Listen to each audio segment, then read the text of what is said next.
Olá, gente, bom dia.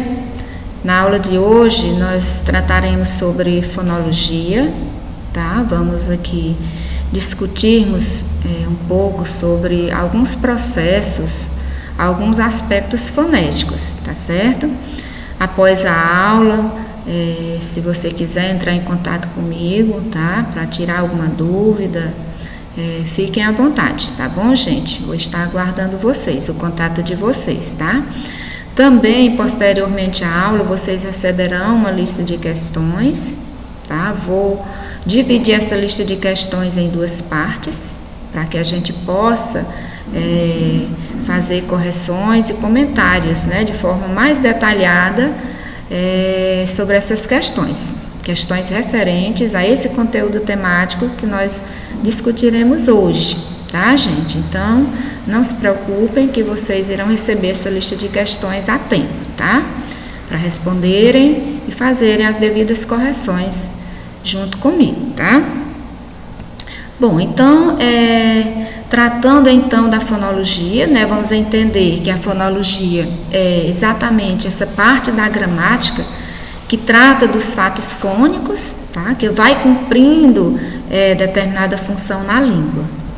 E entender, então, que a língua tem algumas unidades mínimas, né? A frase, por exemplo, que é a unidade mínima de comunicação, lembrando que a frase é qualquer enunciado linguístico que denota um sentido, tá? Seja esse enunciado munido ou não de verbo, tá? Daí nós compreendermos que a frase, enquanto essa unidade mínima de comunicação, ela pode ser verbal, mas ela também pode ser nominal, tá? Interessante é entendermos, compreendermos que esse enunciado linguístico, ele precisa transmitir um sentido, tá? Para que a gente entenda sobre essa unidade mínima de comunicação, para que a gente compreenda exatamente essa unidade mínima enquanto frase, tá? Então, a frase, ela pode ser verbal, ela também pode ser nominal, tá? Importante que ela transmita um sentido, tá? Transmita uma mensagem real, tá? As palavras, então, são unidades menores que compõem a frase e os fonemas são as unidades mínimas que compõem a palavra, tá? São significantes porque são sons, tá? Então, dentro do que chamamos de signo linguístico, vamos entender que há o significante e há o significado. Então, o fonema, enquanto som, tá, da representação gráfica da letra, então nós vamos considerar como um signo linguístico chamado de significante, tá? Nesse paralelo de entendimento, né, entre a letra e o fonema, a letra é a representação gráfica do som, a letra é a representação gráfica do fonema, e o fonema é essa unidade fônica distintiva da palavra, tá? Distintiva da palavra. Então, letra e fonema são signos linguísticos, tá? São significantes. Então, a letra é a representação gráfica desse fonema, e o fonema, como nós já vimos, é a menor unidade fônica distintiva da palavra. Então, vamos entender melhor, tá? Por que nós consideramos o fonema essa unidade fônica distintiva da palavra? Então, em vários casos, o mesmo fonema pode ser representado por diferentes letras do alfabeto. É o caso, por exemplo, do fonema Z, que pode ser representado pelas letras Z, S e X. Então, respectivamente, eu aponto aí os exemplos, tá? Na primeira palavra, zona, então é o fonema Z com o seu próprio nome, tá? Com o seu próprio som, perdão. Então, Z, zona, tá? Com o fonema Z. Casebre, percebam que a palavra é escrita com S, mas soa som de Z. E exato, escrita com X, a palavra, mas X também com som de Z. Então, percebam aí, tá? Que o mesmo fonema pode ir representando mais de o mesmo fonema, ele pode ser representado por diferentes letras, tá certo? Também a letra X pode representar, por exemplo, o som de CH, né? Em xarope, em vexame, dá para perceber tá? O X com esse som, com esse fonema. Em léxico e táxi, percebe-se o X com dois sons distintivos, dá para perceber o X com o som de KS. Nesse processo fonético, nós vamos dar o nome de dífono, então sempre que o X ele apresentar um som de KS, tá? Ele apresentar o som dessas duas letras, nós vamos chamar esse processo fonético de dífono, tá, gente? Em excelente e exceto, dá para a gente perceber, tá? O som de S, tá? Na letra X, a letra X representada aí com o som S. Em próximo, em máximo, tá? A letra X aí representando o som SS. E em exame e exílio, a letra X representando o som Z.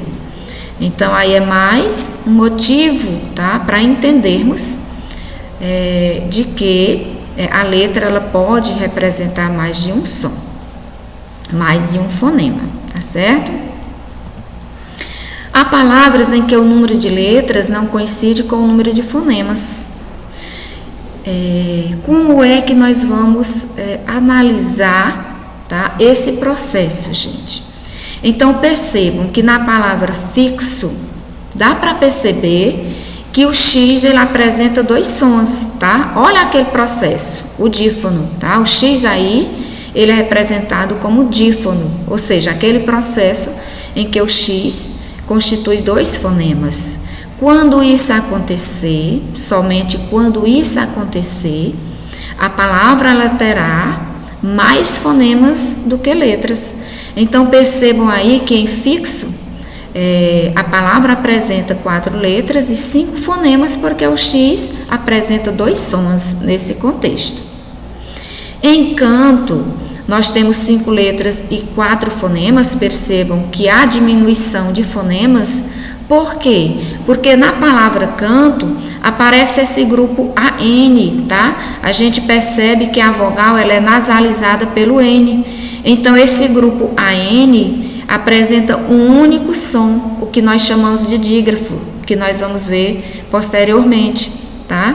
Então, esse AN representa um único fonema, apresentando aqui um dígrafo, chamado de dígrafo vocálico.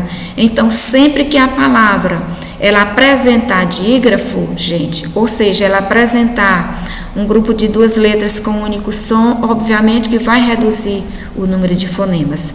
Por isso que nessa palavra tem 5 letras e 4 fonemas. Em passo, da mesma forma, tá? 5 letras e 4 fonemas, também há redução de fonemas, porque em passo há também o grupo SS, tá? Essas 2 letras que apresentam um único som. Então, em canto nós temos um dígrafo vocálico e em passo nós temos um dígrafo consonantal. Então, nesse caso, reduz o número de fonemas. Em quilômetro, tá? Em quilômetro, nós temos, no caso, tá? 10 letras e 9 fonemas, porque o QU aqui, por o não ser pronunciado, então, nesse caso, reduz também o número de fonemas. Esse QU apresenta um único som, um único fonema. Então, portanto, tem mais letras do que fonemas, tá? Com relação à classificação dos fonemas, tá? Os fonemas, então, são classificados como vogal, semivogal e consoantes, tá? Então, classificação desses fonemas, repetindo, vogal, semivogal e consoante. Então, sobre o dígrafo, que também pode ser chamado de digrama, nós vamos entender ser o grupo de letras com um único som, com um único fonema. Esses dígrafos ou esses digramas, eles podem ser classificados como consonantais e também vocálicos, tá? Então, os consonantais, tá? NH, o LH, o RS, o SS, o SC, o SC cedilha, XC, XS, CH, GU e QU, sempre que o não for pronunciado, tá? Então, eis aí alguns exemplos. Marreco, crescer, cresço, guerra, tá? Então, estou chamando a atenção aqui, tá, para alguns aspectos desses dígrafos. Por exemplo, o GU e o QU, eles só serão dígrafo quando estiverem seguidos de E e de I, e o U não for pronunciado, tá? Aquilo, guerra, por exemplo. Os dígrafos RR, SS, SC cedilha, SC, XC, XE e XS têm suas letras separadas silabicamente. Então, sempre que palavras apresentando esses dígrafos, uma vez separadas essas sílabas dessas palavras, nós vamos perceber que esses dígrafos eles vão ficar em sílabas separadas, tá? Embora constituindo um único fonema. Os dígrafos LH, NH, CH, GU e QU não têm suas letras separadas silabicamente. Então, uma vez palavras apresentando esses dígrafos, na divisão silábica, esses dígrafos permanecem na mesma sílaba. Quanto aos dígrafos vocálicos, nós vamos perceber que esse grupo ele vai ser representado pela vogal nasalizada pelo M ou pelo N, tá? Então, esses grupos também vão apresentar um único som, tá? O AN, o EN, o IN, o ON, o UM, eles vão representar um único fonema, sempre que a vogal for nasalizada pelo M ou pelo N. Por exemplo, em bomba, percebe-se o ON, tá? Sendo um dígrafo vocálico. Em excelente, dá para perceber o dígrafo vocálico, tá? O EN, claro que é uma palavra que apresenta dois dígrafos, tem um dígrafo consonantal também, mas aqui eu destaquei o dígrafo vocálico para ter entendimento que o E aqui ele é nasalizado pelo N, portanto constitui um único som. E em sangue, claro, tem o GU aqui que é um dígrafo, mas em questão aqui o dígrafo vocálico AN, tá? Então, o dígrafo vocálico também é um grupo de letras, a vogal nasalizada pelo N ou pelo N, que também esse grupo vai constituir um único som, tá? Um único fonema. E quando isso acontecer, tá, gente? Palavras como crescer, como marreco, como cresço, quilo, como bomba, como excelente, como sangue, sempre essas palavras que vão apresentar dígrafo vão ter redução de fonemas. São palavras que vão apresentar um maior número de letras em relação ao número de fonemas, tá certo? Bom, e sobre os encontros vocálicos, tá? Vamos entender ser a ocorrência de vogais e semivogais sem consoantes intermediárias, tá? Podendo, então, serem classificados esses encontros vocálicos como ditongo, tritongo e hiato. Ditongo, então, é o encontro de uma vogal e uma semivogal, vice-versa, na mesma sílaba, tá, gente? Vogal e semivogal sempre, por quê? Porque não vai existir nenhuma palavra em que apresente sílaba com mais de uma vogal. A vogal é o elemento básico da sílaba, então, na mesma sílaba, pode aparecer mais de uma semivogal, mas nunca mais de uma vogal. Então, o ditongo vai ser sempre o encontro de uma vogal e semivogal, ou vice-versa, na mesma sílaba. Daí ser classificado esse ditongo em crescente e decrescente. Também pode ser oral e nasal. Então, sempre que o som sair livre pela boca, nós vamos classificar esse ditongo como oral, ou quando o som sai fechado, esse ditongo será classificado como nasal. Se no grupo, tá, nesse encontro, primeiro aparecer a semivogal, depois a vogal, a esse grupo nós vamos chamar de ditongo crescente. Caso apareça primeiro a vogal e depois a semivogal, a esse grupo será classificado como ditongo decrescente. Então, percebam em pátio, série, régua e frequente, tá? Que nesse grupo que nós chamamos de ditongo, que é classificado como ditongo, primeiro há a presença de uma semivogal, depois de uma vogal, tá? Nas 4 séries, tá? Das palavras dos vocábulos aí apresentados. Tá? Então, nesse caso, em pátio, série, régua e frequente, temos, então, classifica-se, então, ditongos crescentes, tá? Esses ditongos destacados. Uma coisa interessante a dizer é que o I e o U nem sempre funcionam como semivogais, tá, gente? A letra I e a letra U também podem funcionar como vogais em alguns contextos. Por quê? Exatamente porque não vai haver sílaba sem vogal, tá? Então, em alguns contextos, compreende-se que, ou devemos compreender que a letra I e a letra U também vão aparecer funcionando como vogal, tá? E não como semivogal. Então, o ditongo decrescente, como eu falei, é o encontro de uma vogal e semivogal na mesma sílaba, tá? Podendo também ser esse ditongo nasal e oral. Aqui a gente percebe em chapéu e em mão, primeiro a presença da vogal, depois da semivogal, e em bem e pararam, dá para perceber um ditongo fonético, tá? Então, em bem, percebe-se que o M tem som de I, gera o som de I, então esse grupo E com o M aqui constitui um ditongo decrescente nasal, e em pararam, o M tem som de U, então aqui constitui um ditongo também decrescente nasal. O tritongo é o encontro, tá? Linear de uma semivogal, de uma vogal e de uma semivogal na mesma sílaba. Então, em Uruguai, saguão e enxaguou, tá? Percebemos aí o que está em destaque, a sequência de semivogal, vogal e semivogal. Então, aqui dá para perceber que na mesma sílaba pode vir mais de uma semivogal, mas nunca mais de uma vogal. Tá? Então, o tritongo, assim como o ditongo, também pode ser oral e também pode ser nasal. E o tritongo é o encontro imediato de vogais ou de semivogal e vogal, em sílabas separadas, tá, gente? Então, em coroa, a gente percebe aqui, uma vez essa palavra dividida, vão se separar as vogais. Em raiz também vai haver a separação do A e do I. Em Saara, a separação do A e do A, das duas vogais.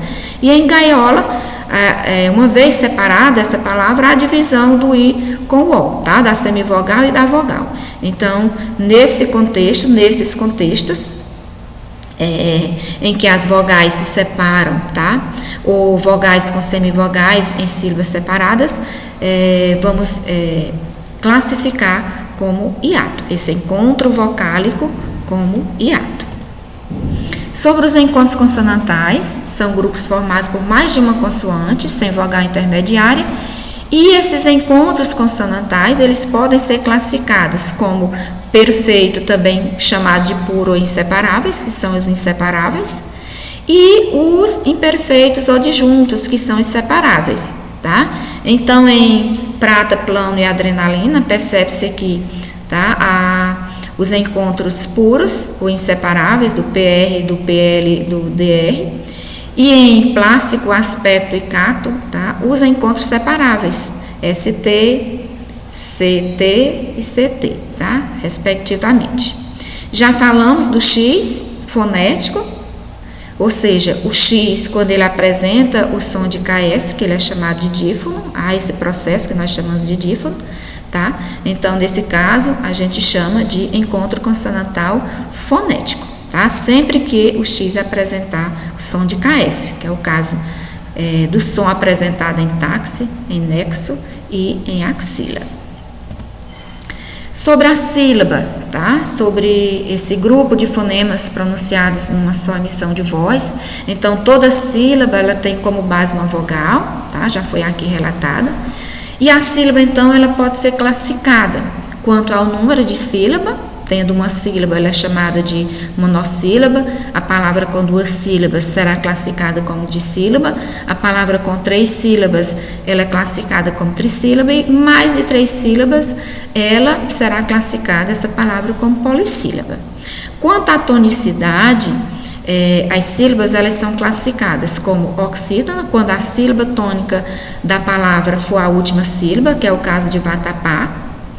Paroxítona, tá? Será classificada quando a sílaba tônica aparece a penúltima sílaba tônica, no caso de tórax, e em proparoxítona, quando a sílaba tônica for a antepenúltima sílaba, que é o caso de gramática. Lembrar que a sílaba tônica nem sempre ela vem acentuada graficamente, tá? Toda palavra ela vai apresentar uma sílaba tônica, que necessariamente essa sílaba tônica ela não vai ser acentuada. A sílaba ela pode terminar em vogal, tá? Se ela termina em vogal, que é o caso de mala, tá? Terminando em vogal, então nós vamos classificar essa sílaba como sílaba livre, ou também a sílaba da palavra, ela pode terminar em consoante, que é o caso de compor. Então, nesse caso, nós vamos classificar essa sílaba como sílaba travada, tá? Então, a sílaba, nesse caso, terminando em vogal, chamada de sílaba livre, ou terminada, essa sílaba da palavra terminada em consoante, será classificada como sílaba travada. Ainda sobre a sílaba tônica, tá? Entendendo-se a sílaba pronunciada com maior intensidade, então nós temos aqui em afeto a sílaba tônica destacada, e as demais sílabas, tá? No caso do A e do TO, são chamadas de sílabas átonas. Temos ainda também, podemos classificar a sílaba subtônica, tá? Que essa sílaba subtônica, ela vai aparecer em palavras derivadas, que vai ser sempre a sílaba tônica da palavra primitiva. Então, aqui em carinhoso, então carinhoso é a palavra derivada de carinho, em que a palavra derivada carinho, a sílaba tônica é uri. Então, a subtônica também vai ser uri, por ser a sílaba tônica da palavra primitiva, tá? E a pretônica vai ser sempre a sílaba que antecede a tônica nas palavras. Então, em carinhoso, a sílaba tônica é nho, então a pretônica é a que vem antes, é a que antecede a sílaba tônica. Portanto, uri é a sílaba pretônica de carinhoso. E aqui umas dicas, tá? A fonologia vai aparecer no Enem, tá? É cogitado, é cobrado no Enem. Também via ao que nós chamamos de alofonia, tá? Que são as variações nas pronúncias das palavras, entre outras alofonias, tá? Que eu aponto apócope, a síncope e também geísmo, tá? Muito presente nas provas do Enem já, tá, gente? Então, muita atenção a essas variações de pronúncias, tá? Pode haver, no caso, a supressão do fonema R no final de palavras, tá? No caso aqui, muito comum aparecer, por exemplo, nas músicas do Luiz Gonzaga, que inclusive são textos muito recorrentes no Enem, tá? O Luiz Gonzaga tem sido muito recorrente nas provas do Enem. Geralmente os comandos das questões vinculados a esses textos são questões também vinculadas à fonologia, a essas variações de pronúncias. Então, aqui percebe-se cantar, tá? A redução do fonema R no final, tá? A supressão, que nós chamamos esse processo, nós vamos classificar como apócope. Também pode haver a supressão no meio da palavra, tá? No caso de canseira, de fogueira, tá? Em vez de canseira, de fogueira, então se escreve canseira, fogueira. Então, a supressão, a redução aqui, a omissão de um fonema no meio da palavra, o que nós chamamos de síncope, tá? Classificamos esse processo de alofonia de síncope. Também pode haver a permuta, tá? A transformação do LH em I. Então, a gente percebe aqui em olho, tá? De olho, tá? Então, essa transformação do fonema LH, nós chamamos de geísmo. Classificamos como geísmo. E dá para perceber que todas essas alofonias ou essas variações, elas estão presentes aqui no mesmo contexto, tá? São trechos de uma música do Luiz Gonzaga.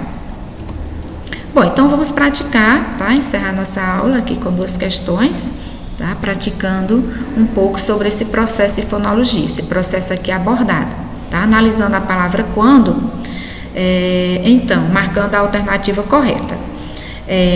Quando, tá? Há mais fonemas do que letras, então dá para perceber que a palavra quando tem o AN, tá? A letra A vogal A nasalizada pelo N, então aqui gera um dígrafo. Nesse caso, gerando o dígrafo, reduz o número de fonemas, tá? Então, é a palavra que vai ter mais letras do que fonemas, tá? O A é um ditongo decrescente. Quando se pronuncia a palavra quando, dá para perceber que esse QU não gera dígrafo. O U é pronunciado. Então, o U junto ao A. Então, o U funciona como semivogal e o A como vogal. Então, aqui há um ditongo crescente e não decrescente. Há 2 dígrafos? Não, há só um dígrafo vocálico, porque o QU não constitui dígrafo consonantal. Há 5 fonemas, vamos contar. Então, aqui no caso, 1, 2, 3, porque aqui gera só um som, 4, 5. Então, sim, é uma palavra que traz só um dígrafo, tá? Então, sim, constitui 5 fonemas. Então, a alternativa, no caso, é a letra D, porque a palavra quando, tá? Com 6 letras e 5 fonemas, reduz um fonema porque tem um dígrafo, tá, gente? Então, repetindo, sempre que a palavra aparecer dígrafo, então, essa palavra vai ter sempre mais letras do que fonemas.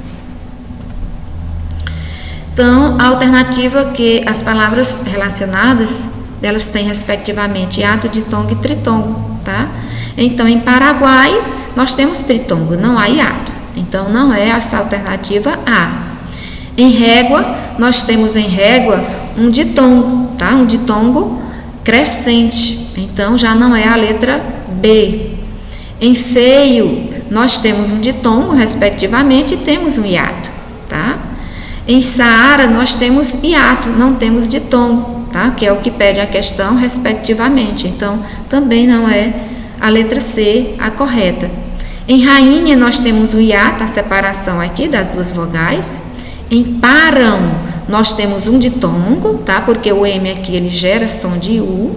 E em deságue, nós temos aqui um tritongo, tá? Porque em papel já não tem hiato. Então, obviamente, que a alternativa D, tá? A alternativa D, por respectivamente apresentar um hiato, um ditongo e um tritongo, tá? Gente, então por hoje é só, tá? Se quiserem questionar a respeito de algum dos aspectos aqui abordados, algum dos aspectos fonéticos, entrem em contato comigo, tá bom, gente? Até a próxima, tá? As 2 próximas aulas nós iremos então fazer correções e comentários sobre questões relacionadas à fonologia, tá certo?